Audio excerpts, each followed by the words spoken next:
As a shooter opened fire at a bar in downtown Tel Aviv. Authorities are searching for suspects and are not saying whether this is terrorism or a criminal act. In some sense, where do our mistakes really come from?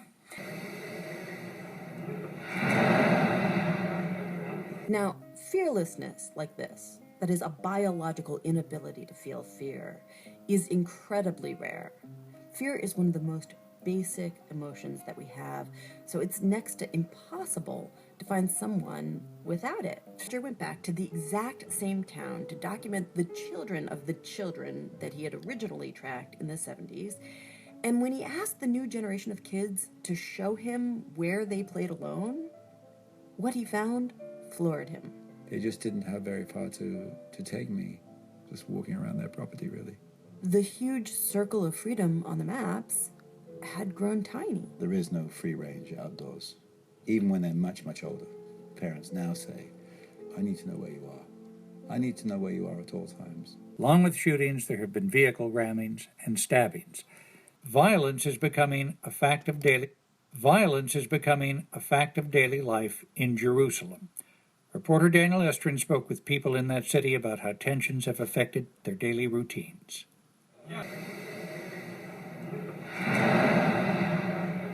One thing money really has not been able to buy us is love. Rabbi Reuven Biermacher finished teaching his Talmud class at this religious seminary last week, and then told his students he had to rush home. Delivery men were bringing a new bed.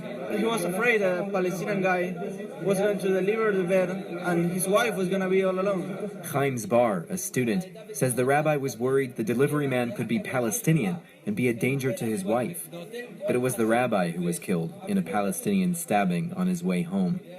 And now his student avoids going out in the streets. The thing I don't like is I do not consider me to be a prejudiced person. But with all this happening, like I see someone, I think it's a Palestinian. I think he may harm me, but he may just be a normal guy who's a normal life, normal job. And he's not trying to harm anyone. Americans, are really afraid of terrorism in a way they were in the weeks after 9/11. And you've been talking to some social scientists about this. That's right. I think in many ways the fears are completely understandable, David. Research conducted after the 9/11 attacks, for example, showed not only that many Americans were fearful about terrorism in general, but they thought that they were personally at very high risk of becoming victims. When you think about it, most of our early relationships, parent-child or student-teacher, these are hierarchical relationships. As we grow older, we learn to think of relationships in more egalitarian terms. But if you buy the idea that the things we learn first stick in the brain, that means that hierarchical ways of thinking are primary because we learn to think that way first. The challenges we are facing are unprecedented. All right, randomly throw out one adjective to describe how you feel. You don't have to raise your hand or anything, just how you feel in this very moment. 29-year-old Amjad Karmi mans a hookah shop in the Old City. He's worried, even though the violence isn't as intense in Jerusalem as it was a few weeks ago. We don't feel that dangerous like before, but we're afraid still now to go out. He's afraid he could find himself at the scene of an attack and get mistaken for an attacker. He stopped going to an Israeli mall after drawing suspicious looks. Not like normal looking, They're checking you. They're afraid from you. The personal feeling, it's bad. The challenges we are facing are unprecedented. One species has the planet's future in its hands. Maybe it's not our environments that are messed up. Maybe it's actually us that's designed badly. So to test this theory out, whether the mistakes we make with money are somehow a flaw in our design, that question, the researchers decided to test out something called prospect theory on the monkeys. And prospect theory, in simple terms, says that humans are wired to avoid risk, specifically losses. The worst dangers come from us. Show me the places that are dangerous. Show me the places that are scary. Take me to where you're not supposed to go and show me where that is. That measured the distance each child was allowed to go by themselves and what the average was for every age group. Air travel can spread pandemics worldwide within days. Alarm pheromones, and they've been shown to exist in all kinds of animals. Oh, there are so many. It's actually It's really standard. So you see it certainly in insects, you see it in fish, you see it in mammals like rodents. This is Dr. Lillian Mujica-Parodi, a neuroscientist at Stony Brook. Sheep and deer. All of these animals have been shown to either move faster or freeze or get more aggressive, all in automatic response to another animal's chemical fear. But we and our political masters are in denial about catastrophic scenarios. Whatever strategies we're using for money, especially those strategies that we share with monkeys, those kinds of strategies can't be built in for money per se. They're not for markets or for credit cards. They're just strategies that we had sitting around in our primate brain that we're adapting to money, and that might mean that they lead us astray. When you really look at why somebody, decides to kill a number of his fellow American citizens, and of course the perpetrators are usually he's, it often becomes a very complicated answer to that question. It's not, yes, there is some sort of bin Ladenist ideology in there, but often there's personal disappointments, a desire for recognition, seeking to belong to something, seeking a cause. But of this we looked at 300 cases plus of Americans convicted since 9/11 of some kind of jihadi terrorism crime, ranging from the relatively minor to the major, such as murder. And the profile we found, average age 29, a third married, a third kids, as educated as normal Americans. We have nothing at its center that is non-human. We are the first society to be living in a world where we don't worship anything other than ourselves. We think very highly of ourselves, and so we should. We've put people on the moon, we've done all sorts of extraordinary things, and so we tend to worship ourselves. Our heroes are human heroes. That's a very new situation. Most other societies have had right at their center the worship of something transcendent, a god, a spirit, a natural force, the universe, whatever it is, something else that is being worshipped. We've slightly lost the habit of doing that. Any vision of success has to admit what it's losing out on, where the element of loss is. And I think any wise life will accept, as I say, that there is going to be an element where we're not succeeding. And the thing about a successful life is that a lot of the time our ideas of what it would mean to live successfully are not our own. They're sucked in from other people. And we also suck in messages from everything from the television to advertising to marketing, etc. These are hugely powerful forces that define what we want and how we view ourselves.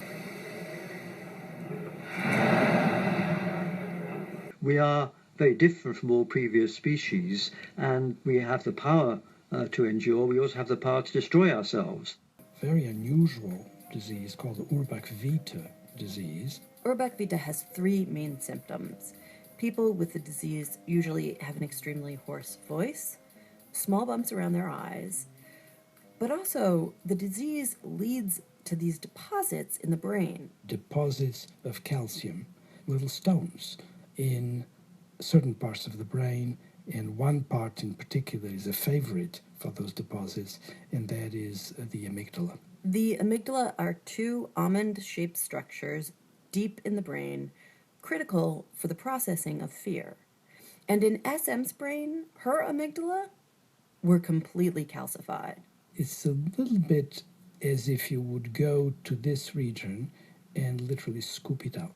What do we know about other old strategies like this? Well, one thing we know is that they tend to be really hard to overcome.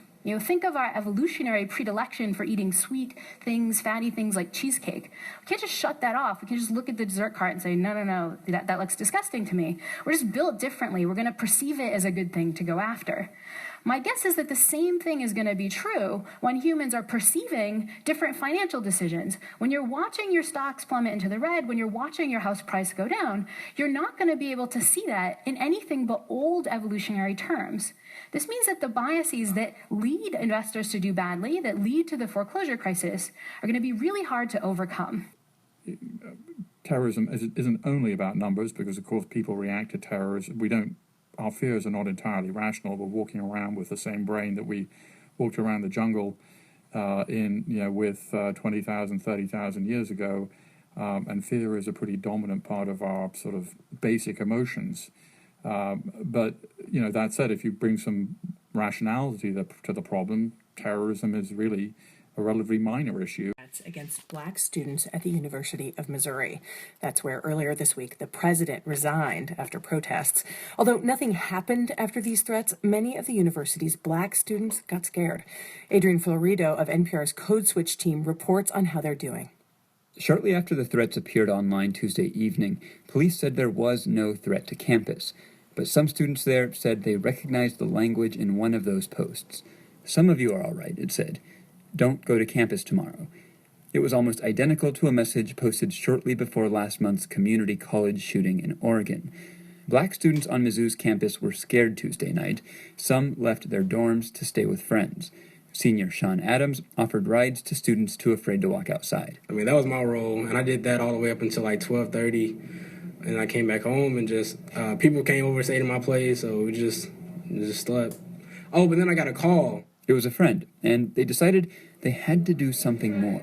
They reached out to the Black Culture Center on campus and asked if they could create a hub where black students could come just to hang out, study, nap, and feel safe. Never before have expectations been so high about what human beings can achieve with their lifespan. We're told from many sources that anyone can achieve anything. We've done away with the caste system. We are now in a system where anyone can rise to any position they please, and it's a beautiful idea. So there's a spirit of equality combined with deep inequalities, which can make for a very stressful situation. It's probably as unlikely that you would nowadays become as rich and famous as Bill Gates, as it was unlikely in the 17th century that you would accede to the ranks of the French aristocracy. But the point is, it doesn't feel that way. It's made to feel by magazines and other media outlets that if you've got energy, a few bright ideas about technology, a garage, you too could start a major thing. You can do it. You can make it. Anything's possible. Meritocratic society is one in which if you've got talent and energy and skill, you will get to the top. Nothing should hold you back. It's a beautiful idea. The problem is, if you really believe in a society where those who merit to get to the top, you'll also, by implication, and in a far more nasty way, believe in a society where those who deserve to get to the bottom also get to the bottom and stay there. We might start with, what does policing look like in middle-class, white, suburban communities? People are not presumptively criminal because they happen to, as one NYPD officer described, fit the description of a black male 14 to 21. Or that in most of these encounters, the context of daily abuse and microaggressions where people are disrespected just by how they're spoken to has to change. Like, nobody cuts to a Bernie Sanders rally live. Nobody cuts to even Ben Carson. Like, only Donald Trump is the one we've been celebrating, even in our mockery. We're playing it on repeat. Yeah. It's not new. It's just the cast of characters. It's one of our greatest hits. Because the American identity is so fluid and insecure. Yeah. That is what lends us to a specific kind of knee-jerk xenophobia that is not un-American. It is unique to the American character. When you define it, it's just like, it really is just white people who can participate in this sort of stuff. Angry people that are going to go back to Syria or if you see in Iraq and all these other places that we have intervened, see how we've blown back their countries, we've dismembered them. Yeah. They're humiliated because we wouldn't take them in. What are you doing? You're creating a whole generation of people who don't like us. Yeah. We live in an age when our lives are regularly punctuated by career crises, by moments when what we thought we knew about our lives, about our careers, comes into contact with a threatening sort of reality. It's perhaps easier now than ever before to make a good living. It's perhaps harder than ever before to stay calm. Success really builds on itself. You know, there's an old saying, nothing succeeds like success. Yeah. I mean, a lot of people are scared, and that's what this environment is for reassurance, to build confidence, to make sure everybody knows they're not alone. Junior Whitney Thompson agrees with that. She says fear needs a breeding ground. But if you surround yourself with people who aren't afraid, eventually if you are afraid, that kind of dwindles down because it has nowhere to feed off of and grow. Fear and how they handle it is something a lot of black students have talked about in the last couple of days. Most have said, although they're afraid, they feel they have to hide it. At the Black Culture Center, among other black students, they can let it out. Last night, several hundred students packed into a large meeting room. One stood up to speak. I don't know what to do. Like, I have class at 9:30 in the morning. Why am I scared to walk by myself at 9:30 in the morning? I know we're supposed to be strong. I know we're supposed to not let them see us sweat, but why am I scared at 9 o'clock in the morning? Another student walked over and embraced her. Grad student Ruben Falugi led the group in a decompression exercise. 1, 2, 3. Inhale.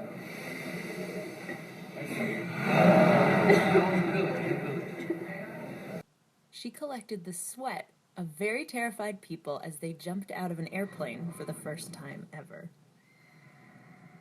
And then she took that fear sweat and wafted it into the noses of other people lying down in fMRIs.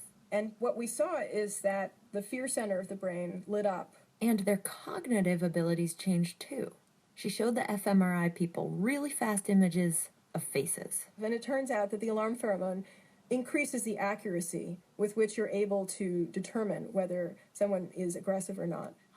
And by the way, none of these brain changes occurred when she instead wafted in harmless exercise sweat collected from those same skydivers. It activated in response to the fear sweat, but not the exercise sweat. Do humans emit some sort of chemical fear that could change the humans around them? And that led to a whole series of experiments where, unfortunately, we had to make people afraid. Most people are not our mothers. Most people make a strict correlation between how much time and, if you like, love, not romantic love, though that may be something, but love in general, respect, they are willing to accord us. That will be strictly defined by our position in the social hierarchy. And that's a lot of the reason why we care so much about our careers and indeed start caring so much about material goods. We're often told that we live in very materialistic times, that we're all greedy people. I don't think we are particularly materialistic. I think we live in a society which has simply pegged certain emotional rewards to the acquisition of material goods. It's not the material goods we want, it's the rewards we want.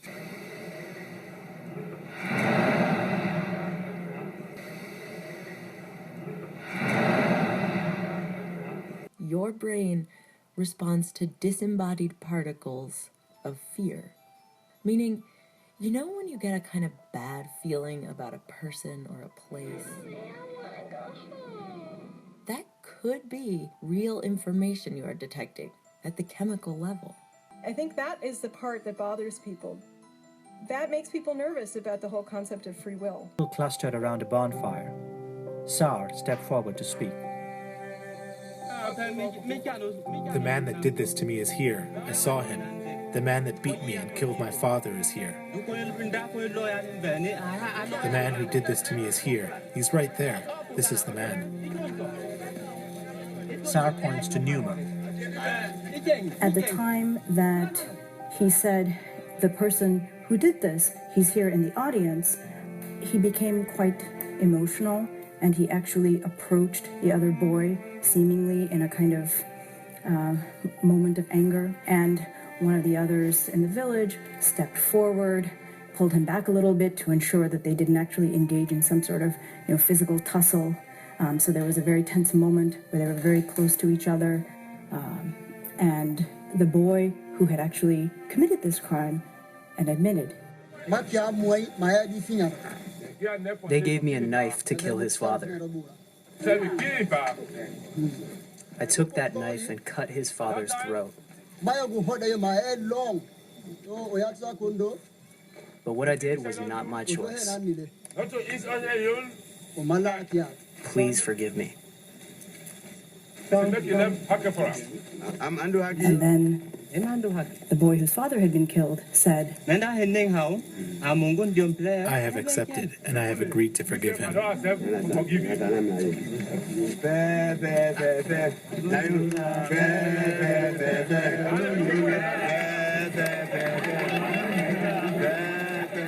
Traditional forgiveness ceremonies after brutal atrocities can achieve the kind of reconciliation between neighbors that many of us might consider impossible. The ceremonies don't just affect the individuals involved, they have a big impact on community ties and cohesion, what researchers would call social capital. There's a real correlation between a society that tells people that they can do anything and the existence of low self-esteem.